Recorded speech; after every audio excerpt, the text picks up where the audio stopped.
नमस्कार। आज का मोटिवेशनल वीडियो है वक्त कीमती है। जो वक्त की कीमत करता है वक्त उसकी कीमत करता है। अपनी लिखी हुई दो पंक्तियों की चर्चा करूंगी। वक्त की कीमत है भाई, वक्त पलकों पर उठाएगा। लोग सोचते हैं ये मिट गया, फिर वह आसमां पे जाएगा।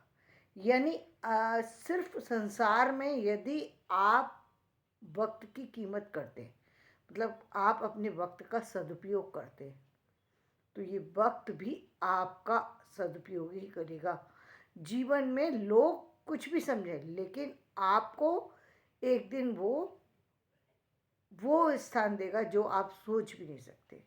ये वक्त की कीमत है, ये हर इंसान को मिलती है।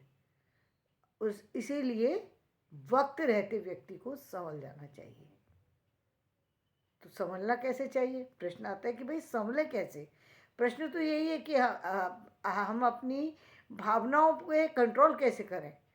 जब हमारे पास जो भी समस्या है, हम उस पर कंट्रोल कैसे करें। वक्त को कैसे अपने अपने समय में अपने वक्त के अंदर बांधें, यानी अपने काम के अंदर उस वक्त को कैसे बांधें, कैसे अपने जीवन की दिनचर्या करें कि हमारा वक्त जो है वो सुनहरा हो जाए। इसके लिए आपको अपने वक्त का एक शेड्यूल तैयार करना होगा। यानी आपको अपने जीवन का एक रूपरेखा बनानी होगी कि आपको अपना जीवन किस तरीके से चलाना है। यानी आप जो देखिए, जो बच्चे स्कूल जाते हैं या जो कॉलेज स्टूडेंट हैं, उनके लिए एक तो वो महत्वपूर्ण टाइम जो उनके कॉलेज का है, वो डिनाई कर ही नहीं सकते और करना चाहिए भी नहीं। जितने समय तक आप स्कूल, कॉलेज, यूनिवर्सिटी में हैं, तब उतने समय आप उसका उपयोग कीजिए। कोशिश कीजिए कम से कम दोस्तों से मिलें, कम से कम लोगों के टच में रहें।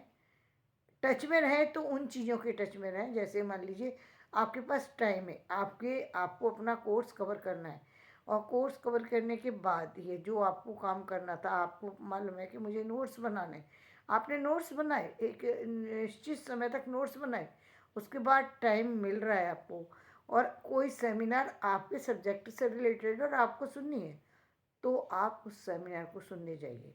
यदि आपके पास टाइम नहीं है, आपके लिए आपका समय इम्पोर्टेंट है, क्योंकि समय तो वापस नहीं लौटेगा, जो निकल जाएगा वो वापस थोड़ी आएगा। सेमिनार तो जीवन भर चलेंगी, एक के बाद दूसरी दूसरी, लेकिन जो आप आज कर रहे हैं, आज का जो एक स्टूडेंट के लिए सबसे महत्वपूर्ण क्या है, उसकी उसकी वो एजुकेशन, वो डिग्री जो कि उसके हाथ में आएगी, जिसके बल पर वो जीवन में आगे बढ़ेगा। सबसे पहले डिग्री महत्वपूर्ण होती है, इसको हम डिनाई नहीं कर सकते, और ये आती है आपकी शिक्षा को सही ढंग से लेने से। इसके लिए सही ढंग से लेने के लिए हमको सही ढंग से उसकी स्टडी करनी पड़ेगी। स्टडी के लिए टाइम तो हम इसी में से निकालेंगे जो हमारे जीवन की दिनचर्या है। हम यदि उस टाइम को दोस्तों में लगा देंगे, हमने सोचा कि हमारे तो सर नहीं आए हैं, इसलिए चलो बैठ बैठ करके थोड़ा गपबाजी की जाए, ये गपबाजी के लिए टाइम नहीं होता। यूनिवर्सिटी का टाइम, कॉलेज का टाइम एक बहुत ही अच्छा टाइम होता है। कभी आपने सुना है कुछ बच्चे क्या कहते हैं, फर्स्ट ईयर रेस्ट ईयर, तो वो ज़िंदगी भर रेस्ट ही करते हैं, उनके लिए रेस्ट कभी ख़त्म होता ही नहीं।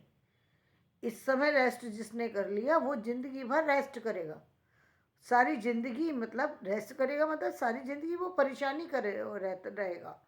यहाँ रेस्ट का मतलब ये मतलब कर सोचना कि वो आराम से रहेगा, नहीं, आराम से नहीं रहेगा, हमेशा परेशान रहेगा। क्यों? क्योंकि उसने इस महत्वपूर्ण टाइम को, जो कि 15 साल से 30 साल तक का, मैं बार बार हर वीडियो में आपको बार बार कहती हूँ, 15 से 30 साल तक की जो एज होती है वो लौट करके नहीं आएगी। बहुत ही मूल्यवान एज है, बहुत ही मतलब एक तो आपकी एनर्जी बहुत अच्छी है।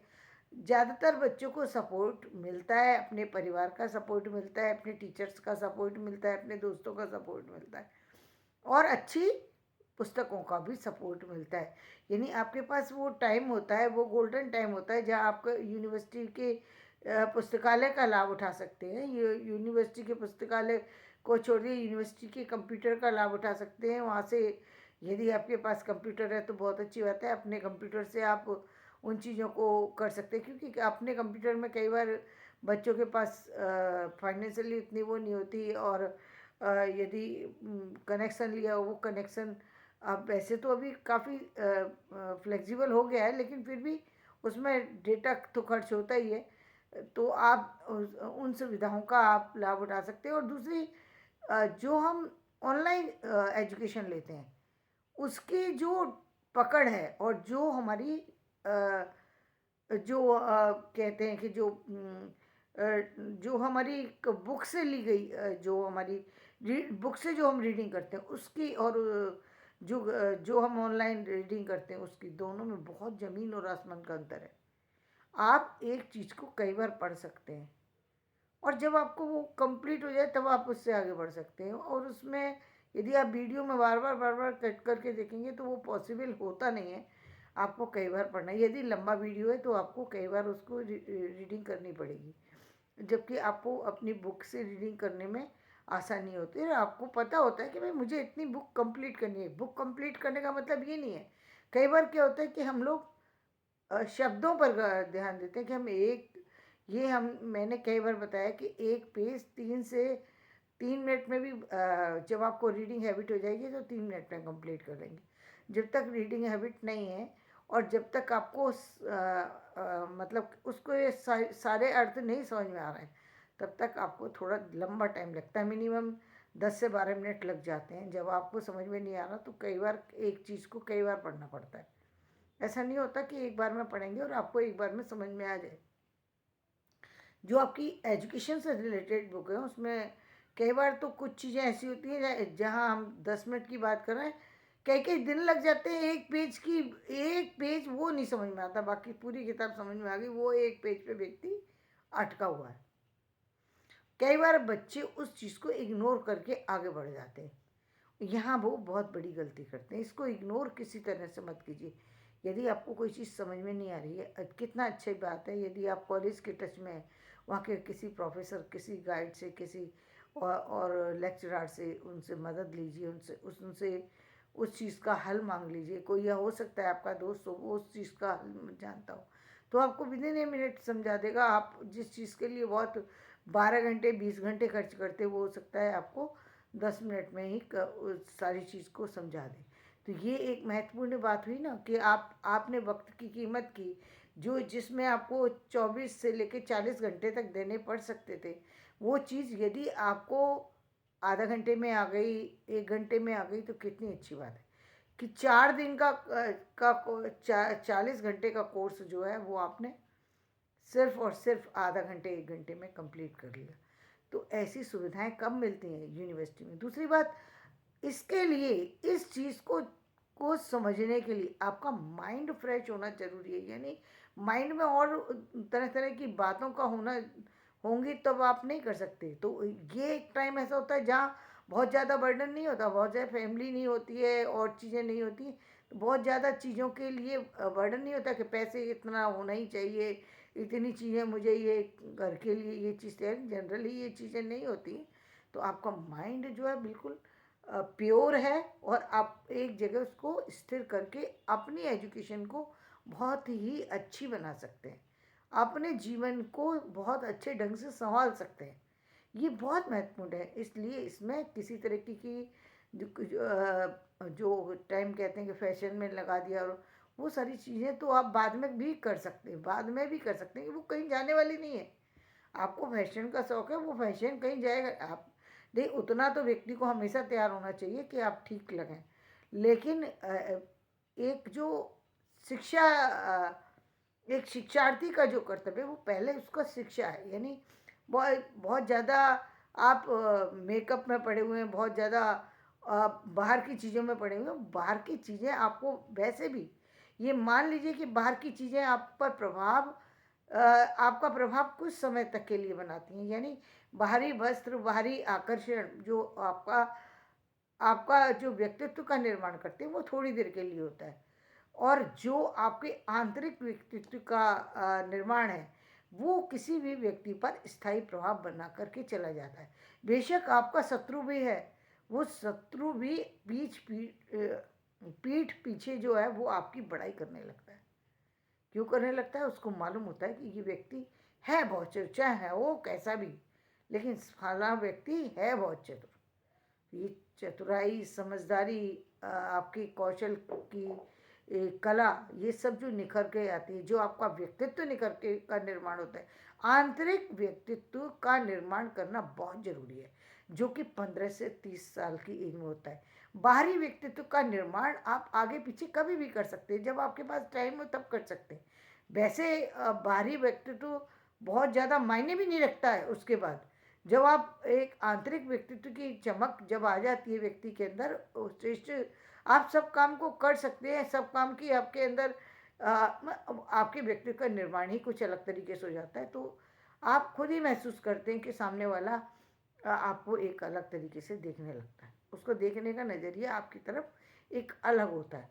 और ये बहुत महत्वपूर्ण बात होती है, ये बहुत महत्वपूर्ण बात होती है। लेकिन इस महत्वपूर्ण बात में समझने वाली बात यह है कि इस महत्वपूर्ण बात को 30 साल के बाद लोग छोड़ देते हैं। छोड़ना नहीं चाहिए, बस ये गलती है। आपको ये बना करके रखनी है, ये ये ईश्वर का वरदान आपने पा लिया। अब यहाँ से तो आपके निर्माण की शुरुआत हो गई, ये आपने अपने आंतरिक निर्माण की शुरुआत की है। अब आप सोचिए कि एक बिल्डिंग है, ये पहले हम जो है एक झोंपड़ी का निर्माण किया, किसी व्यक्ति विशेष ने घर रहने रहने के लिए। पहले लोग कहीं भी रहते थे, लेकिन फिर सोचा कि घर रहने का कुछ कुछ रहने की व्यवस्था होना चाहिए, बाहर की चीज़ों से। तो पहले झोंपड़ी आई, फिर और चीज़ें आई, फिर मकान बनाना शुरू हुआ। तो तो 1 मंजिला मकान, 2 मंजिला मकान, 3 मंजिला मकान, आज आप देख रहे हैं कितनी मंजिल के मकान होने लग गए कि मंजिलों को के साथ साथ आपने देखा कि बहुत पहले से हमारे पुरातत्व विद जो हैं वो कहते हैं कि पृथ्वी के नीचे भी एक दुनिया बसी हुई है, और शायद उस दुनिया का निर्माण शायद तब हुआ होगा जब बाहरी ताकतों ने अपना ज़्यादा प्रभाव छोड़ना शुरू कर दिया होगा। तो लोगों को लगने लगा कि हम अंदर जाके ज़्यादा सुरक्षित हैं, अंदर हमें कोई बाहरी ताकत ज़्यादा प्रभावित नहीं कर सकती। यानी बाहरी ताकत क्या है? जैसे आंधी तूफान, और वो पहले लोग गुफा के अंदर जैसे चीज़ों का निर्माण करते थे, गुफा में पत्थर लगा दिया, बाहर का पानी अंदर नहीं जा रहा। पहले की अपनी संरचना थी, अपनी सोच थी, अपनी समझ थी उनकी, जो वो उस तरीके से चल रहे थे।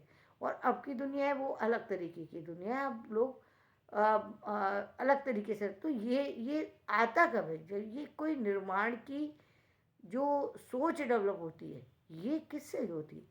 खोज से, यानी रिसर्च से, यानी शोध से।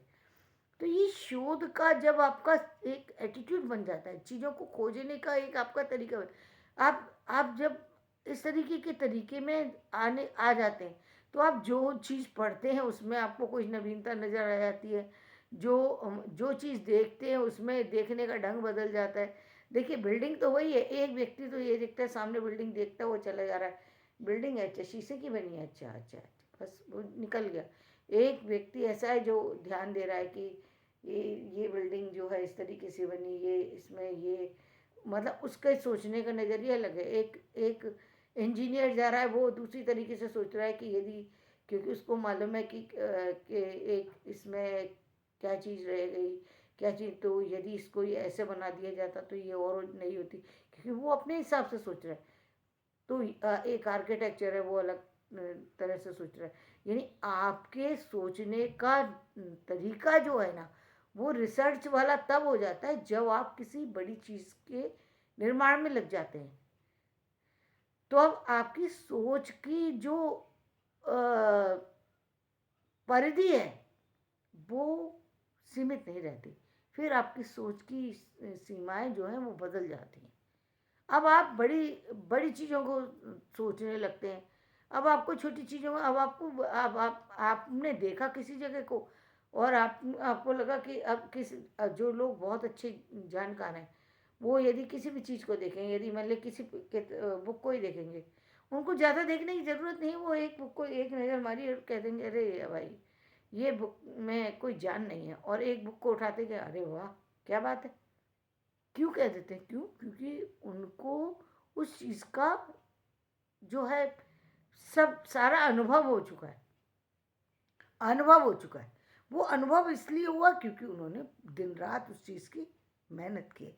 मेहनत जो है वो आपकी जो है वो कभी बेकार नहीं जाती। वक्त का मतलब ये है कि वक्त की कीमत का मतलब ही ये है कि जब आप किसी समय का सदुपयोग करते हैं, यानी अपने समय को सही जगह पे लगाते हैं, अपने जीवन को सही जगह पर ले जा करके लगाते हैं, व्यर्थ की चीज़ों में ज़्यादा नहीं उलझाते, तो जीवन भी आपके इस मेहनत का परिणाम देता है, निश्चित रूप से देता है। आपके जीवित रहते हुए देता है, जीवित न रहने के बाद देता है। जीवन निश्चित रूप से आपको आपके किए हुए का परिणाम देता है। तो धन्यवाद, मैं अपना वीडियो यहीं समाप्त करती हूँ। मेरा वीडियो पसंद आए इसे लाइक करिएगा, शेयर कीजिएगा और सब्सक्राइब कीजिएगा।